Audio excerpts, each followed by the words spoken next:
Namaste friends. In this short video update, I will cover a few current topics and give some miscellaneous predictions. The topics I am going to cover are the war in Ukraine, Russia-Ukraine war, the tensions between China and Taiwan, and COVID-19 and any other pandemics in the next year or so, and any stock market crash, and the health of Joe Biden and Kamala Harris, her possible rise. And also I will give a couple of updates on what I have been up to. I haven't made video in a while, so I'll talk about a couple of things I did during this time.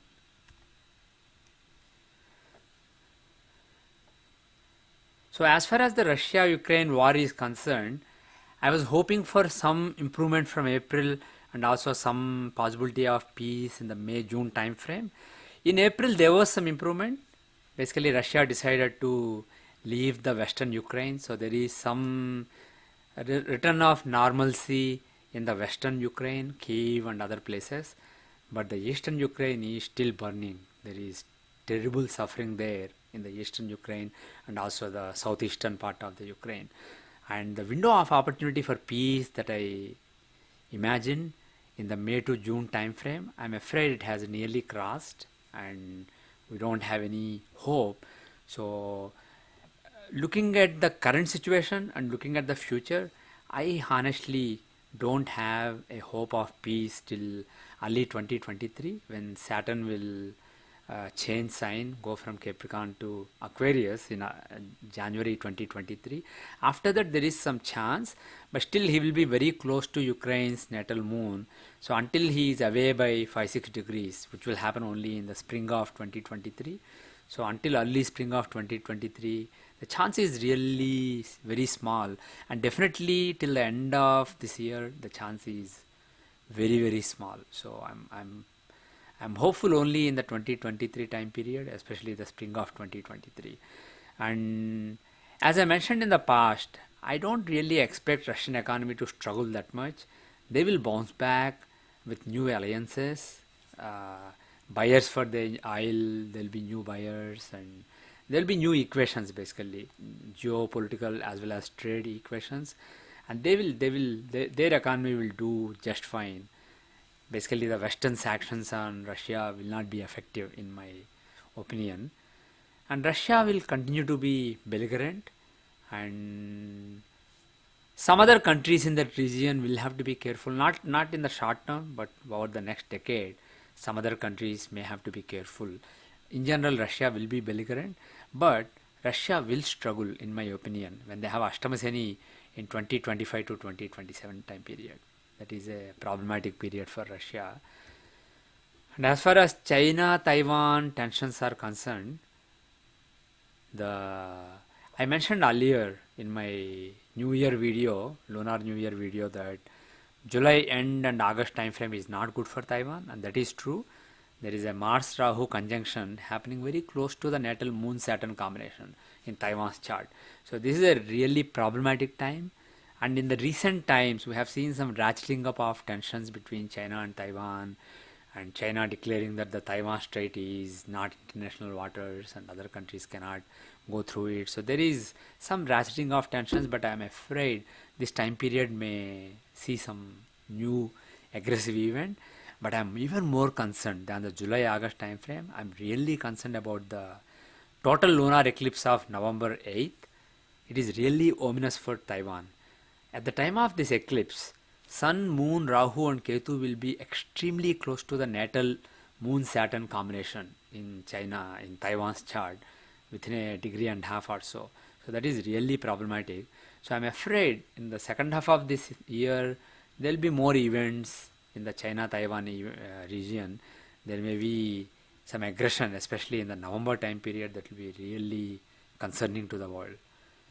And I'm afraid China and Russia have made up their minds to assert their dominance in their surroundings, as well as to force a new world order, to challenge the hegemony of US and NATO and to force a new world order. I'm afraid they have really made up their minds, and the empirical mindset, the because China and Russia were empires in the old times.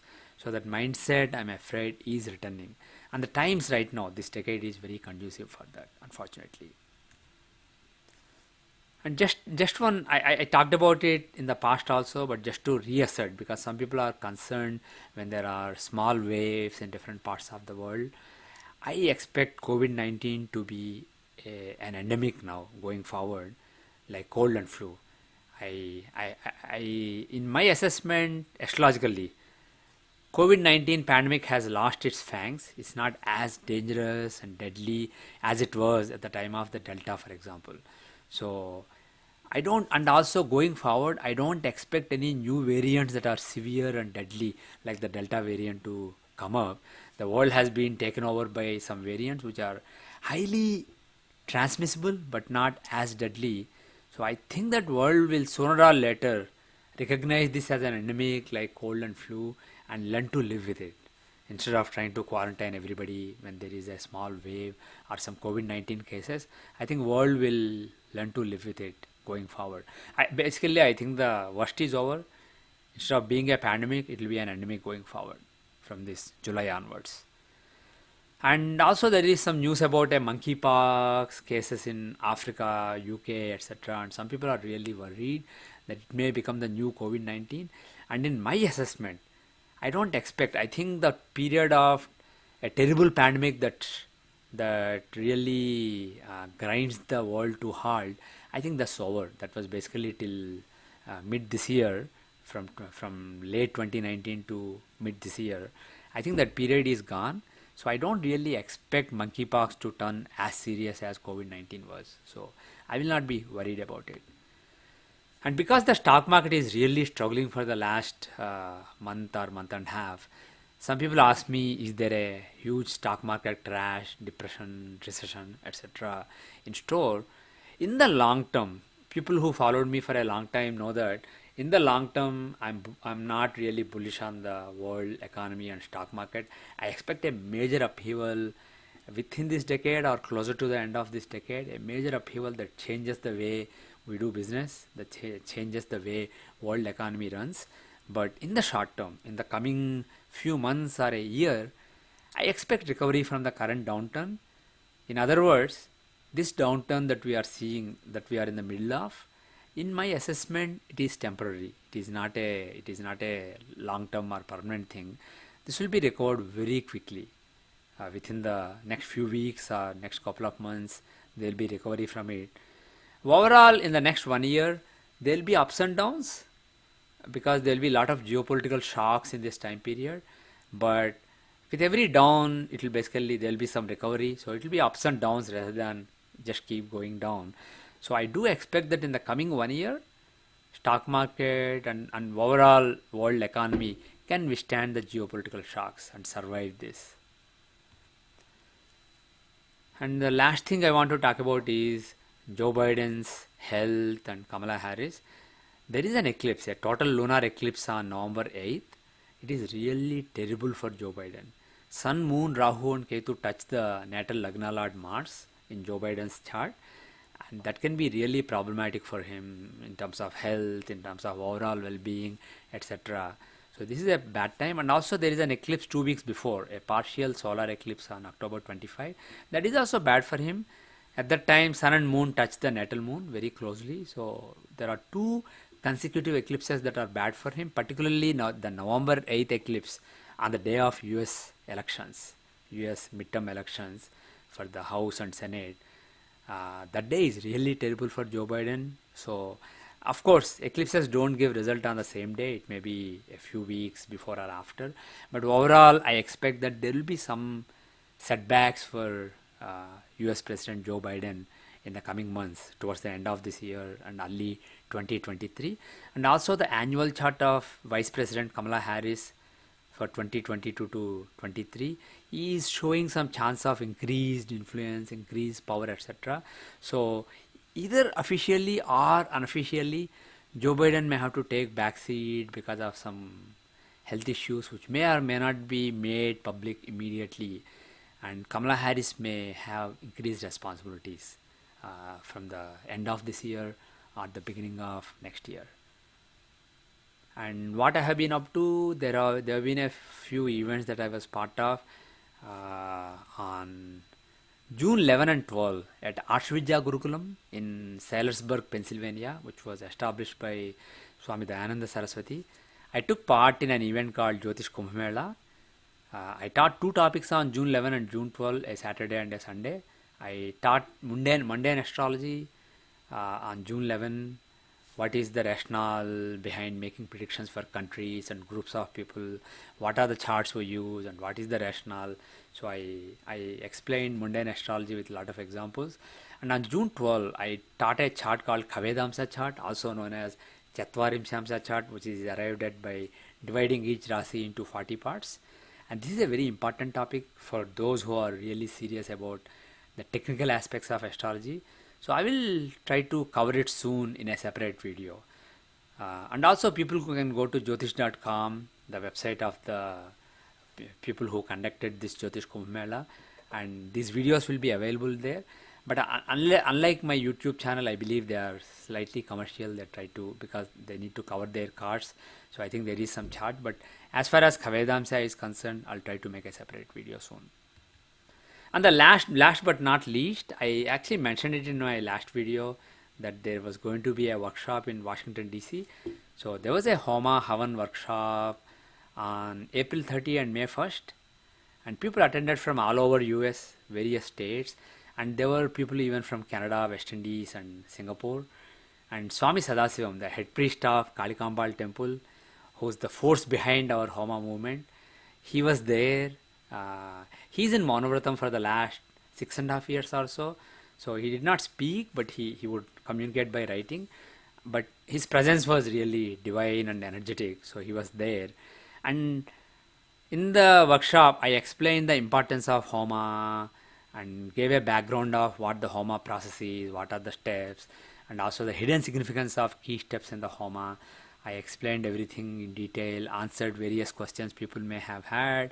And I did a large Homa where everyone chanted along. I used a lot of simple mantras for various devatas. So people could chant along and meditate by the fire and enjoy the experience. That was done on the first day.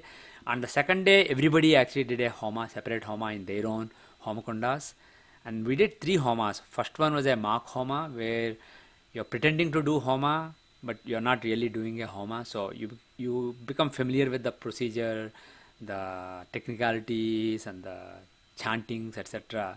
And the second one was a guided Homa. So this was a real Homa with real fire and real materials, but it is guided. So I am chanting the mantras and giving instructions, and they chant along and do it.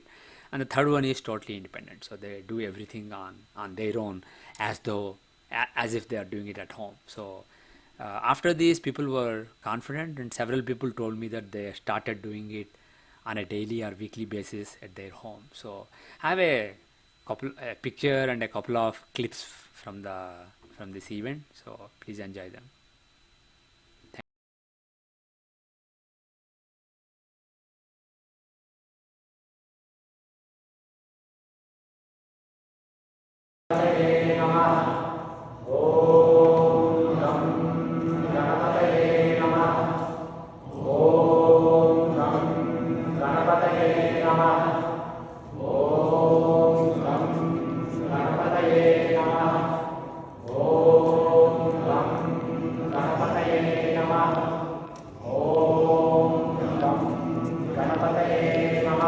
Now with the same speed mentally, with back straight, neck straight.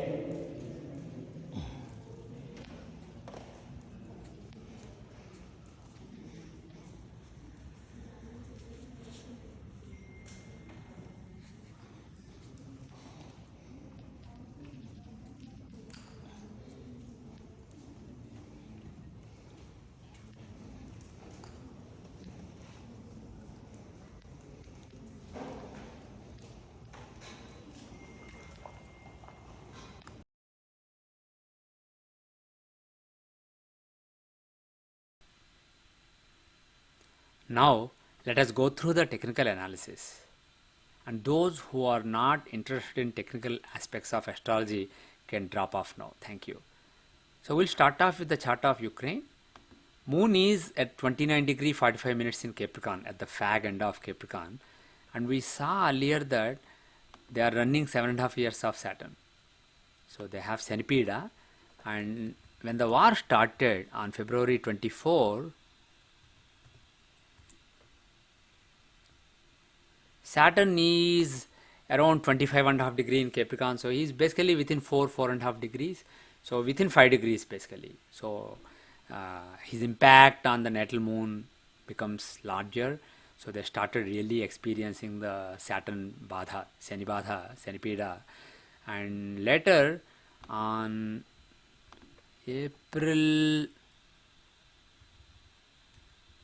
4th or so, Mars and Saturn had an almost exact actually they had an exact conjunction on that day, not at the time that I mentioned here. There was an exact conjunction, and at the time of the exact conjunction they were very close to the natal moon, within half degree, right? So that was really problematic time. So this period was really messy for Ukraine. But if you look at it honestly, even now Saturn, even though he is in the sign of Aquarius, he changed into Aquarius in April. He's still only 2 degree Aquarius, so that is like within 2-3 degrees from the natal moon. So he's still banging the natal moon of Ukraine. So this will continue to be a problem, and he will change sign. If you see, when will he change sign? He will go back to Capricorn on July 30. So he will really be close to Lagna then, at the end of July and early August. But the thing is, how far will he go retrograde before he starts direct motion? Let us check the stationary transit. So it's on October 22, and his longitude on that day will be 2540. So he's still within 4 degrees from the natal moon. So he's not going too far from the natal moon, and then he will start going forward. And when will he change the sign? After that, it's on January 6th. So on January 6th he will come to Aquarius, but still he will be within quarter degree on that day from natal moon. So he is banging the Lagna very badly. And if you see, when he is a Navamsa, has moved by a Navamsa then basically the difference between natal moon and Saturn will be like 4 degrees. So on February 5 he will be around 320. So that is like 3.5 degree or so. Yeah, 3.5 degree from natal moon. Still that is very close. So if you do one more Navamsa from then, when he changes Navamsa, so around March 4 or so he will be around 6 degree Aquarius. So now he is a little far. So I think till March or so, the distance between natal moon of Ukraine and Saturn will be very close. So I don't really have a hope. Based on the annual charts, I had some hope in the May-June time period, but that window has closed, and combining various things, my assessment is very negative now. It will probably drag on for some more time, many more months, and there is hope in the early 2023 time period, in the spring time period. Until then, I don't see hope. And looking at Russia, as far as their economy, etc. is concerned, I already talked about it, so I won't go through it, but I'll just talk about their natal chart and the transits. If you look at Russia's natal chart, moon is in Simha, he's in Leo. So Saturn is basically in the 6th house. All this happened when Saturn was in the 6th house. And Saturn, Shashtasani, will make you bold and will make you aggressive, especially in their natal chart also. Saturn is aspecting Lagna, and he is very strong. So this current transit of Saturn, especially when Saturn was close with Mars, he had an influence of Mars, exalted Mars, it made them really bold. And temporarily he is in Aquarius, but he is going to go back to Capricorn. So as long as Saturn is in Capricorn, which is till the end of this year, I think on January 6th he changes to Aquarius. So till then, Russia will continue to be very bold and aggressive.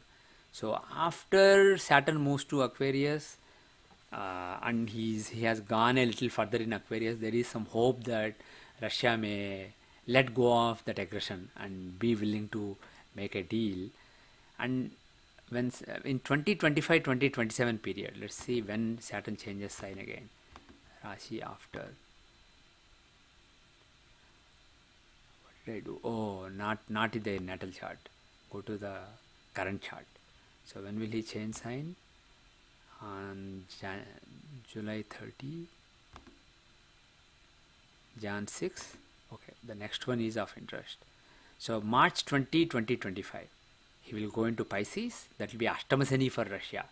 And if you do one more, May 22, 2027, he will go to Mesha. So that period when he is in Menasani, that will be Ashtamasani for Russia. So there is a possibility of problems for Russia in that time period. Especially in 2025 period, there may be Saturn and Rahu both there. There is I think they both stay there for a while. Oh, actually Rahu has already moved, so never mind. But anyways, yeah. So Ashtamasani will be a problematic period. No, actually it may still be the case. One second. April 1st, let's check. Yeah, there is a period shortly when a lot of planets are in Ashtama for Russia. So tentatively the April time period is very problematic for Russia. So there are problems ahead for Russia, but in the short term they will be aggressive and they will be fine. And as far as the COVID is concerned, I will not go through the details again because I have done it multiple times and I just reiterated my assessment. Let us look at the chart of Taiwan. In the chart of Taiwan, you see that Moon is at 23:14 in Aries and Saturn is at 22 degree 2 minutes. So around 22 and 23 minutes you have Moon Saturn combination, the two in the Ashtama in the 8th house. So that's a problematic combination. And if you look at the transits, let us see the next Mars Rahu conjunction. Mars Rahu conjunction after the current date. So it is on August 1st. So this is why I said end of July and August is a problematic period. And if you look at the longitudes, Mars and Rahu will be at 25:31 Aries. So that is like within 2.5 degrees from the natal moon and natal Saturn of Taiwan. So this is a really problematic period. So I think the news will start to tighten around Taiwan. China will become increasingly belligerent this year. But like I said earlier, the eclipse is what I'm really worried about. If we make a chart for November 10th, previous lunar eclipse. So it's on November 8th. It's a total lunar eclipse and these are the times, contact times. But just ignore the times. Let's look at the peak of the eclipse. Moon is at actually here. Moon and Sun are at 22 degree, 21 degree, and Rahu and Ketu are at 20 degree, 20 degree. And I don't know if you remember in Taiwan's chart.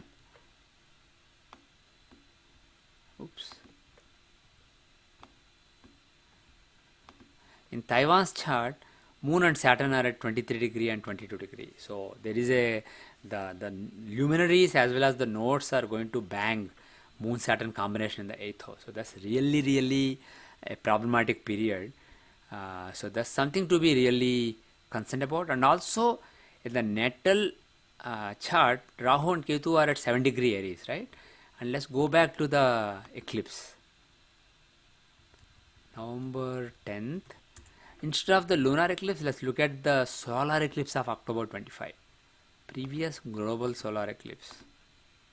So on October 25, there is a partial solar eclipse.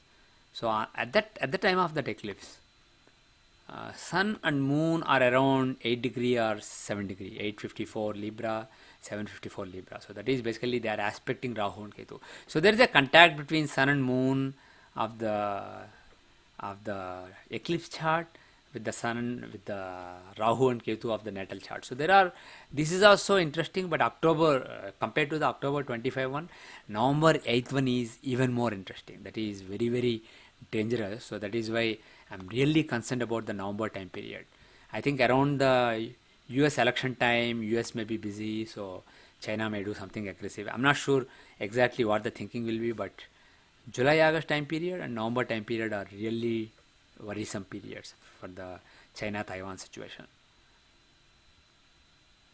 China may take a page out of Russia's Ukraine book. Now let us look at the chart of Mr. Joe Biden. So if you see his natal chart, you will see that Mars is at 2041. Do you remember that? That is exactly where Rahu and Ketu are. They are in the 20, they are around 20 plus something. So Rahu and Ketu at the time of November 8th eclipse are extremely close to the Mars. In general, Rahu transit on your, Ketu transit on your natal Mars is problematic. But this is happening around the time of an eclipse, so it is even worse. And also Sun and Moon will be touching. Sun, Moon, Rahu, Ketu will be touching this Mars. And also if you see the natal moon, he's at 9 degree. So the previous eclipse of October 25, that touches this moon. So one eclipse touching moon, another eclipse touching the Lagna Lord Mars. This is really problematic. So there is a possibility of some health problems or some setbacks for Joe Biden around this time. And let us look at the chart of Kamala Harris.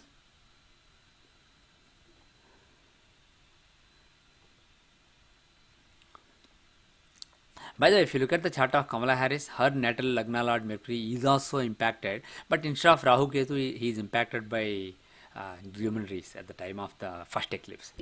But the second eclipse is not particularly good or bad for her. But let us look at her annual chart. Make the 2022 Tadika chart on her birthday. Okay. So if you look at the Tadika chart, you see in the Lagna Lord is exalted in the Lagna, the 5th Lord is in Moola Trikona in the 5th house, and the 10th Lord is in Moon sign. So there are some interesting combinations in the Rasi chart. And if you look at the Dasamsa chart also, let's make the Bhava Chakra for the Dasamsa chart. So we are looking at the Bhavas accurately. So in this chart, in the Bhava Chakra, let us make the Tadika chart again. You will see that Lagna Lord Jupiter is aspecting the Lagna, and the 9th Lord Sun is in Lagna. So there are some interesting combinations, and also 3rd Lord Rahu and 6th Lord Venus are in the 12th house, giving a Viparita Raj Yoga. So there are some interesting combinations, and let's double check the Tithi Pravesh chart of 2022. So in the Tithi Pravesh chart, this is even stronger than the Tadika chart. We had some good combinations in Tadika, especially in Rasi, also somewhat in the Dasamsa, but this is even stronger. In the Rasi chart, Lagna Lord is strong, and the 9th Lord and 10th Lord are together in the 10th house, and 10th Lord is exalted, so this is good for career. In the Dasamsa chart, the Lagna Lord Mars is exalted in the 10th house, and he is with Moon. There is Chandramangala Yoga. So there are some very interesting combinations, and the 9th Lord of Boss is in Manakaraka Sthana. So it can be problematic for the boss, which is basically Joe Biden. So I'm afraid around the eclipse time we may see some setbacks for Joe Biden, which may see some increase in the responsibilities, power and influence for Kamala Harris. So on that note, I will end this session, and I will try to be more frequent going forward. Thank you very much. Om Tat Sat. Om Shanti Shanti Shanti. Loka Samasta Sukhino Bhavantu. Sarve Jana Sukhino Bhavantu. Yavad Bhumandale Sanatana Dharmo Vardhatu. विशेषतः भरतखंडे अमेरिकावर्षे Tibet राष्ट्रे च ओम शांति शांति शांति।